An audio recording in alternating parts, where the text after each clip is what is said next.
প্ৰিয় অনুৰাগীসকল, অসম চৰকাৰৰ কৰ্মচাৰীসকলক নিজৰ পিতৃ মাতৃ শহুৰ শাহুৰ সৈতে একেলগে কটাবলৈ বা ক'ৰবাত ফুৰিবলৈ অসম চৰকাৰে 6 আৰু 7 জানুৱাৰীত যি বিশেষ ছুটিৰ দিন উপভোগ কৰাৰ সুবিধা কৰি দিছে, সেই দুদিন ছুটিৰ বাবে আপোনালোকে কেনেকৈ অনলাইন আবেদন কৰিব তাৰ গোটেই প্ৰচেছখিনি আজি মই ভিডিঅ'টোত আপোনালোকক দেখুৱাই দিম। আহকচোন ভিডিঅ'টো আৰম্ভ কৰোঁ। ফাৰ্ষ্টতে আপুনি যিকোনো এটা ব্ৰাউজাৰত visitparents.assam.gov.calendars.in আপোনালোকে টাইপ কৰিব লাগিব।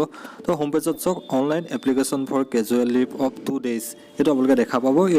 ইয়াতে গোটেই ডিটেইলছখিনি আপোনালোকে পাই যাব আৰু তলত আপোনালোকে নটিফিকেশ্যন যি চৰকাৰে উলিয়াইছিলে তাৰ 2টা নটিফিকেশ্যন আপোনালোকে পাই যাব। তো এতিয়া চাওক এপ্লাই নাও আছে, ইয়াতে আপোনালোকে ক্লিক কৰিব লাগিব।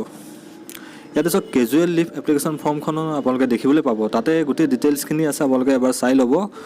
যদি আমি ফাৰ্ষ্টতে চাওঁ পাৰ্চনেল ইনফৰমেশ্যনখিনি ভৰাব লাগিব। ইয়াতে চাওক ফাৰ্ষ্ট নেম আপোনালোকে ইয়াতে ভৰাব লাগিব, তাৰপিছত ইয়াতে মিডল নেমটো ভৰাই ল'ব, তাৰপিছত লাষ্ট নেম আপোনালোকে ইয়াতে ভৰাই দিব, তাৰপিছত আপোনালোকৰ দেউতাৰ নাম কি ইয়াতে ভৰাব, আপোনালোকৰ মাৰ নাম কি ইয়াত ভৰাব, তাৰপিছত আপোনালোকৰ মোবাইল নাম্বাৰ এটা দিব লাগিব, সেই মোবাইল নাম্বাৰটো আপোনালোকে ইয়াত ভৰাই ল'ব যোনটো আপোনালোকে চলি আছে বৰ্তমান।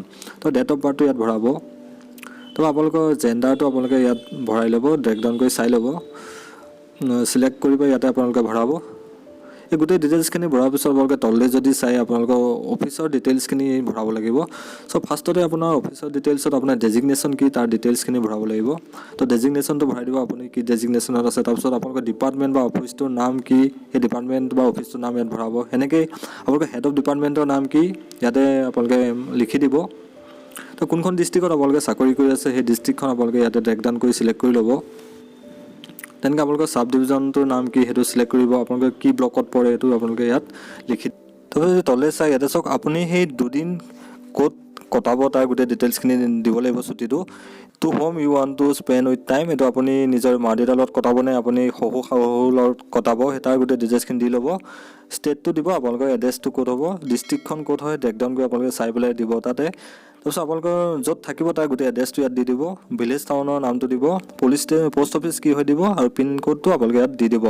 তাৰপিছত এতিয়া আপোনালোকে ডকুমেণ্ট আপলোড কৰিব লাগিব। প্ৰথম হৈছে আপোনালোকৰ যি অফিচৰ ID কাৰ্ড আছে সেইখন JPG ফৰ্মেটত হ'ব লাগিব, সেইখন আপোনালোকে ইয়াতে চুজ ফাইল কৰি আপলোড কৰি ল'ব। তো আপোনালোকে ইয়াৰ গোটেই ডিটেইলছখিনি ইয়াতে চাই লওক, আপোনালোকে পাব। তাৰপিছত পাছপৰ্ট চাইজ আপোনালোকৰ ফটো লাগিব, সেইখনো আপোনালোকে JPG ফৰ্মেটত লাগিব, চুজ ফাইল কৰি আপোনালোকে ইয়াতে কৰি দিব। তাৰপিছত ইয়াত যিটো কেপচা আছে সেইটো নাম্বাৰ ফৰ্মেটটো আপোনালোকে ছেম টু ছেম তলত আপোনালোকে টাইপ কৰি ল'ব। তলত টাইপ কৰাৰ পিছত ইয়াতে আপোনাৰ ডিক্লেৰেশ্যন আছে চাওক, I certify that the above information I have provided is true and complete to the best of my knowledge. I am aware that information provided by me is subject to review and verification. এই গোটেই ডিটেইলছখিনি পঢ়ি আপুনি ইয়াত ছাবমিটত click কৰি দিব। ছাবমিটত click কৰি দিয়াৰ লগে আপোনাৰ ফৰ্মখন ছাবমিট হৈ যাব। তাৰপিছত ইয়াতে আপোনালোকে ডাউনলোড কৰিবলৈ পাব। আৰু মই মোৰ এই চেনেলটোত মই কেনেকৈ আপোনালোকে ফটো আপলোড কৰিব মই সেই গোটেই ডিটেইলছখিনিও দি দিম। চ' আপোনালোকে মোৰ চেনেলটো ছাবস্ক্ৰাইব কৰি থ'ব। চ' এপ্লিকেশ্যনখন ছাবমিট কৰাৰ পিছত ইয়াতে চাওক ডাউনলোড এপ্লিকেশ্যন অপশ্যন আছে, আপোনালোকে ইয়াতে ডাউনলোড কৰি ল'ব। ডাউনলোড কৰাৰ পিছত আপোনালোকৰ যিখন লেটাৰ আছে সেই লেটাৰখন আপোনালোকে ইয়াত PDF ফৰ্মেটত আহিব। চ' আপোনালোকে সেইখিনি চাই ল'ব। ধন্যবাদ।